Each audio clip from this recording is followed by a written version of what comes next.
Leo here is a very high energy dog, and he has some, I'm not going to say aggression, because it's not aggressive. He acts a little bit tough and aggressive around men that he does not know. I think it's a fearful response because his tail was far between his legs.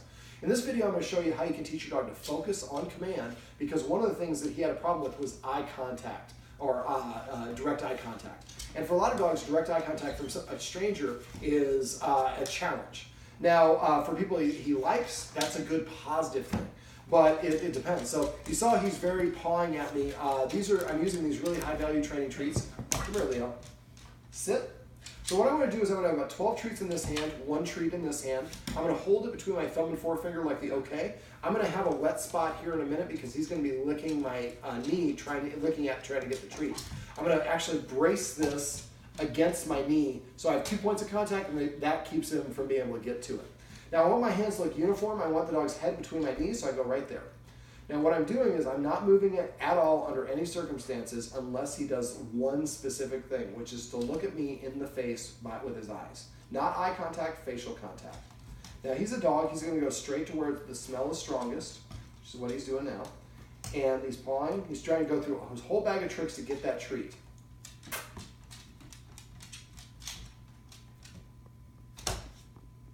Focus. So as soon as he looks at me, I raise it to my nose because I want to maintain him looking at my face for longer periods of time, and I'll explain that in a second. So I'm not luring him. I'm not saying anything. I'm talking now. Normally I wouldn't be. I'm just waiting for him to look at me in the face. And as soon as he does, the timing is really important.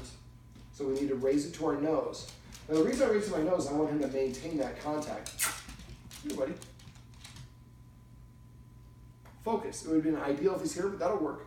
Then I reload and let him know we're still playing the game. Sit. There's the wet spot I mentioned I would have. Sit.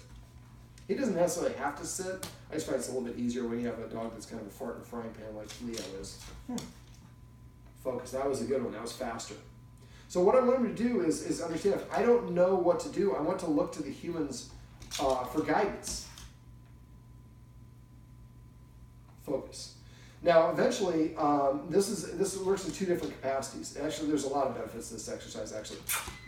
Now, the way that I teach it is different. If you're watching this at home and you've taught your dog to look at me or watch exercise, I don't guarantee it, but you probably taught it in a way that you're missing out on a lot of benefits. He has a lot of cortisol in his blood, which is a stress hormone. So basically, if you have a veteran or somebody who's in a stressful situation for too long, they get that cortisol in their blood. And that's good in a short period of time, but in the long-term period of time, it can lead to rage issues and PTSD and things like that. And so basically, when your body's producing cortisol, the stress hormone, it cannot produce the pleasure endorphins, like serotonin and oxytocin. Focus. That was a little bit weird, but it's okay. You're a weird dog. So the benefit, if a dog voluntarily looks at you in the eyes for longer than 9 seconds, it releases oxytocin and serotonin in your brain. If you lure the dog up here, it doesn't work. So then that's how most trainers teach it. So what I'm doing is I'm creating a situation where he can do something, focus, that gets him the treat. And as soon as he looks at me, I start delivering that treat right away. And that's what tells him this. Now what we should see is him start looking at me in the face, focus, faster and faster. Instead of trying to go there we go, focus. And that little jitteriness is because he's got the cortisol in his blood. So if we do this, we'll stop the body's production of cortisol, focus, and that will help him be less stressed out. Now the other benefit to this is if we can have men come over, when he's comfortable doing it with roommates and his guardians and everybody else, then if we have a man come over as a guest, focus, they can do this exercise with him. Now he's practicing giving direct eye contact, focus, to a man that normally he would be barking and being fearful of.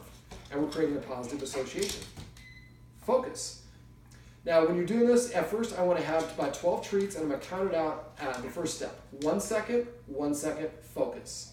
Eventually, we want to do it like this. 1 second.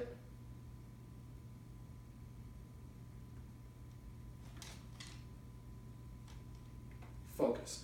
You want to get to the point where it's 15 or 20 seconds on that second movement. Now, He's a very high energy dog. We spend a lot of time exercise because that's basic. So the idea for this is when I do this is all 12 treats are going to be 1 second, 1 second for the first one. Then the next time we do it, 1 second, 2 seconds for the second movement only for all 12 treats. The first movement to your nose is always only 1 second. Always go to your nose. I see some people when they do this, dog looks them in the face and they just go like that and give the dog the treat. Well, now the dog's looking at my knee. I want the dog to look at my face and then progressively look at it for longer and longer periods of time. Eventually, if your dog is like barking or something, you say, focus. He looks over at you because somebody might be giving you a treat. And it's a nice way if your dog's not paying attention, sit, focus, sit. So the focus is like just a way of redirecting their attention. Now, in his case, I think it's going to be helpful because he's eye contact dominant or reactive to males who he doesn't know who give him direct eye contact. And that's basically what everybody's going to do. So he's kind of programmed for failure. This is a great exercise because it programs him for success. And it reduces the stress hormone in his body. And so there are benefits in multiple ways. Now, that's basically the end of the lesson for this, but I'm going to continue sharing some other tips. Now, if he's barking, and we have a roommate that's sitting down watching this, and he wasn't here for this, but the dog barked, ran, and jumped up on the couch and jumped up on him, and he petted the dog. And he was trying to do it, I think, to help me out, just so he wasn't barking in this video. But anything our dog is doing when we pet it is what we're reinforcing. So if we pet a dog who's barking, we're telling the dog, I like you barking. I'm rewarding you for doing it. So what I would like you to do instead when you have guests come over, one nice thing to do is to teach him to catch. Now, most of us, when we teach a dog to catch, sit, we go like this, 1, 2, and then we throw it on the third one, and they're looking elsewhere. Sit. So when I throw it, I try to throw it so it's just going to go in his mouth. Now what will happen is it's going to hit his head and then fall on the ground, and then he goes and gets it like he just did. Well, the way to do this is you have somebody sitting with him, and you just throw it on the first toss and try to make it such a good throw. All you have to do is open his mouth and it goes in. If it does, then say the word catch or whatever the word is that you want to use for that. And then if it falls on the ground, the roommate or the friend who's nearby picks it up. So the only way I get it is by catching out of the air. Now I have motivation to do that. That's a wonderful exercise for you to do for people that he doesn't want to, the eye contact is too much for him, or he won't get close enough to them because he doesn't trust them. Well, then he could sit 3 feet away and play a game of catch with the new person that came in. We're providing a positive reinforcement in the delicious chicken liver treats. We're helping him engage with the guest, but at a distance that makes him feel comfortable, which puts him in a position to succeed. And it's fun. You know, I get to show, he's a very athletic dog. I had to show off, look, I can jump like an NFL receiver. I didn't need to jump, but I did anyways. And I made it look really acrobatic. And he's a very athletic dog. So a couple other things you can do, little tricks for dogs.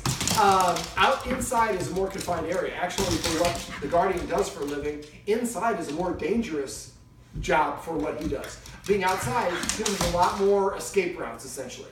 And so for dogs, it also gives them a lot of distractions. So if we're going to have a guest come over, one of the best things we could do would be to put him on a leash and meet him outside instead of inside when the guest arrives, and then going for a walk. Don't have to be a marathon walk. Maybe walk 5 houses down, and I would like to have the handler, the dog, and then the guest. So the dog is in between the handler and the guest. And basically you're walking, and keep the dog kind of on a shorter leash, and basically when you get to the halfway point, and you turn around and you're coming back to your house, very subtly without the dog paying attention, slip the leash to your buddy. So now the buddy is carrying the leash. Dogs like walking, he likes walking. So we create a positive association. We do it outside, so it's an environment that's more friendly for him. We provide mild distractions with the outside environment, which helps him not focus exclusively on that person. And then we create a positive association. So every time somebody new comes over, I get to go for a walk. I like walks. And he's a friendly, happy dog. He just is a little insecure, and I think the guardians unintentionally have been petting him when he's insecure, which again, that will make him more insecure. So now one last little tip before you have people come over is, excellent, that's great passive training, is exercising before your guest comes over. Now again, I talked to the guardian off camera about doing an exercise journal and finding out what the maximum number of fetches or whatever the activities are so we know how much to get him. But if we have a guest coming over, maybe we take him out for a walk and then play the laser game, and we play a little game of fetch and do up and downs and some set games. And then you're going to know kind of by the exercise journal what kind of scent coach you need, or how much exercise he needs to get him prepared for success. This is what we call demand barking. Now, if I give him a treat for this, then this would be rewarding that. So I've got at least 3 seconds now. So now I could give him a treat, but I want him to earn his treats. Down. Lay.